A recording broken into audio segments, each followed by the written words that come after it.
for joining us on this hour on News Round on Africa News 24 TV. I am Lydia Ajayi, and here are the headlines. An explosion has rocked the Ilese Military Barracks in Ogun State, Nigeria. The Academic Staff Union of Polytechnics in Nigeria has issued 21 days ultimatum to the federal government before it embarks on nationwide strike over non-payment of allowances. The Independent Electoral Commission (INEC) is set to hold the scheduled by-elections across 12 states in Nigeria on Saturday. On the foreign scene, the United States President Donald Trump is scheduled to meet with his Russian counterpart Vladimir Putin at Alaska, the United States, over the Russian-Ukraine war.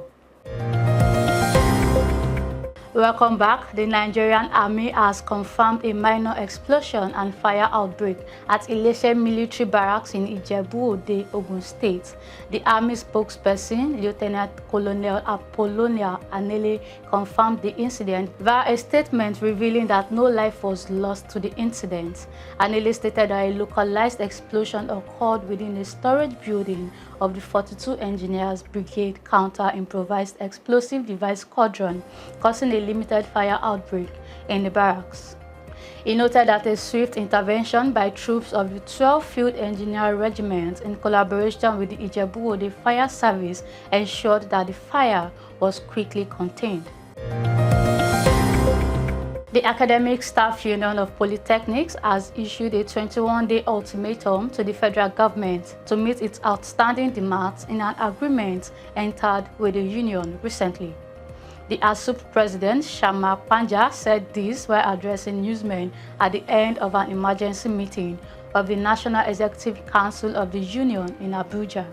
Panja says the demand by ASUP include the non-release of the circular to effect the payment of its peculiar academic allowance by the National Salaries, Incomes and Wages Commission, noting that the peculiar academic allowances paid to the academic staff across polytechnics was a component of the ASUP Federal Government 2010 agreement.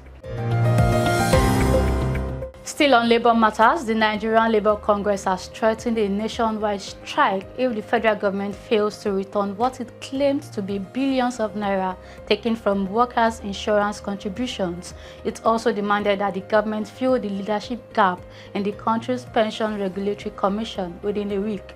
The NLC accused the federal government of siphoning 40% of contributions from the Nigerian Social Insurance Trust Fund into the National Treasury.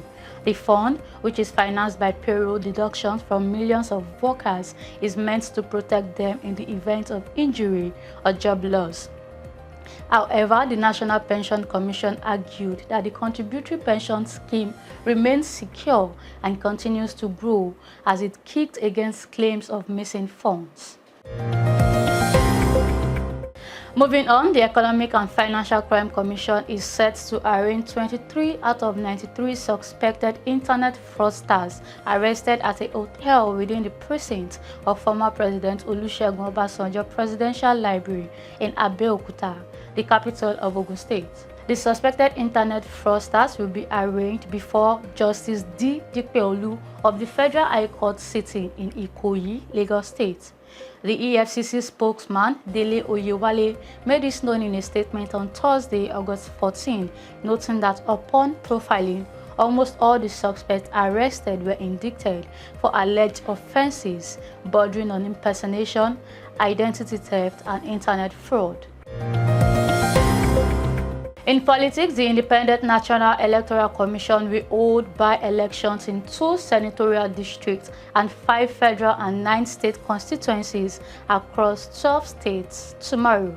The polls are being held in Edo Central and Anambra South senatorial districts and 5 federal constituencies in Edo, Jigawa, Kaduna, Ogun, and Oyo states, and 9 state constituencies in Adamawa, Anambra, Kaduna, Kano, Kogi, Niger, Taraba, and Zamfara states. Speaking on INEC preparation for the by-election, National Commissioner and Chairman of the Information and Voter Education Committee, Sam Olumekun, reiterated the Commission's commitment to a free, fair, and credible exercise, promising that the polls will be conducted in accordance with the law.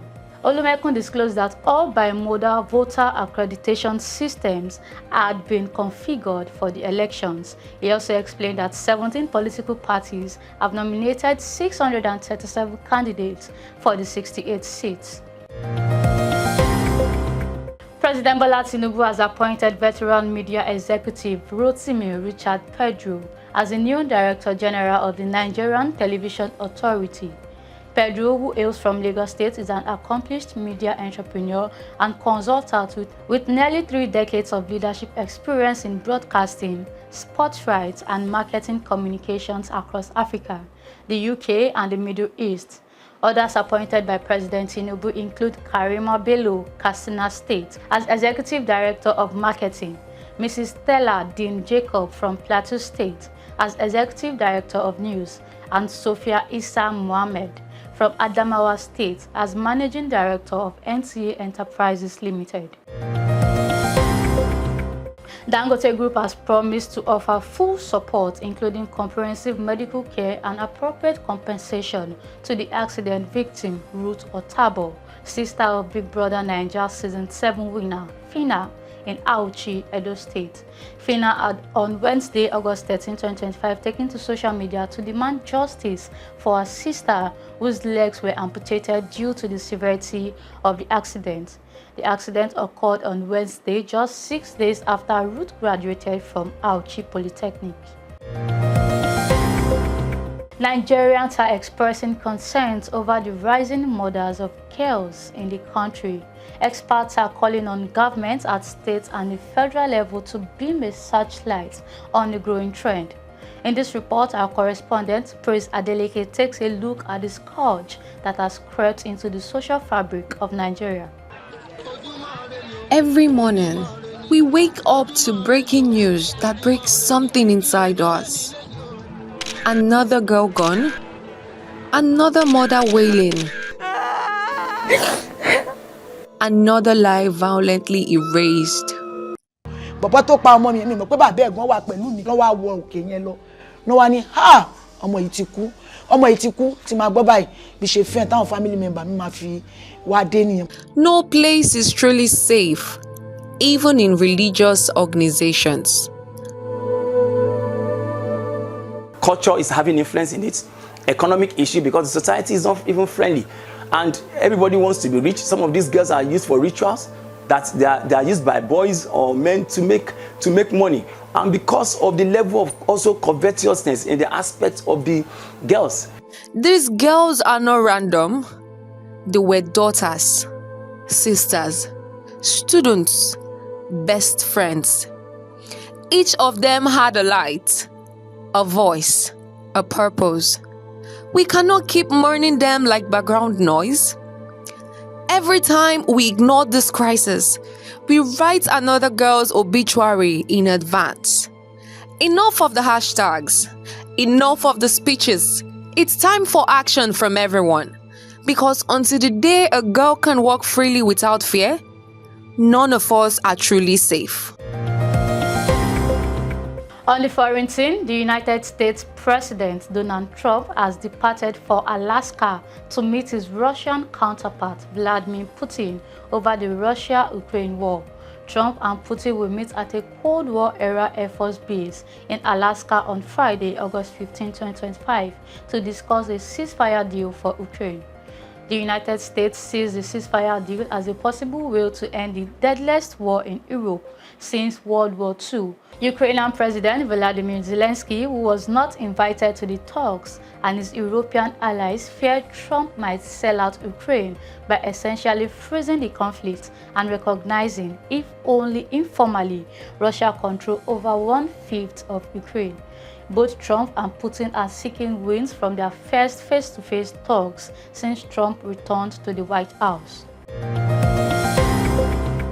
From the world of sports, the 2025-2026 Nigerian Premier Football League season will end on May 24, 2026, according to the full fixtures released by the league board on Thursday. Just over a week to the start of the new season, and after 2 weeks since the opening fixtures were released, the league body dropped the full fixtures where defending champions Remo Stars will kick off their 2025-2026 campaign with a headline clash against 2022 champions Rivers United in what promises to be a thrilling curtain raiser on August 22 in Ikenne.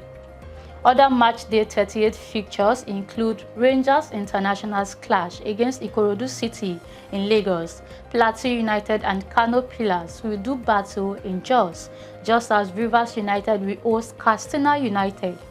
Meanwhile, the Npfl is gradually leaning towards the introduction of the video assistant referee and is also seeking new broadcast partners with the possibility of having both next season.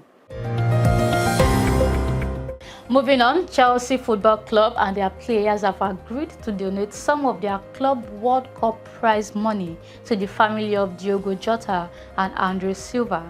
The Chelsea squad received a bonus of over 11 million euros to be shared among them from the 87 million euros winners' prize money. A share of that money will be donated to Jota and Silva's family. And that's it on News Round. Do well to follow us on all our social media platforms and subscribe to our YouTube channel. I am Lydia Ajayi. Thanks for watching.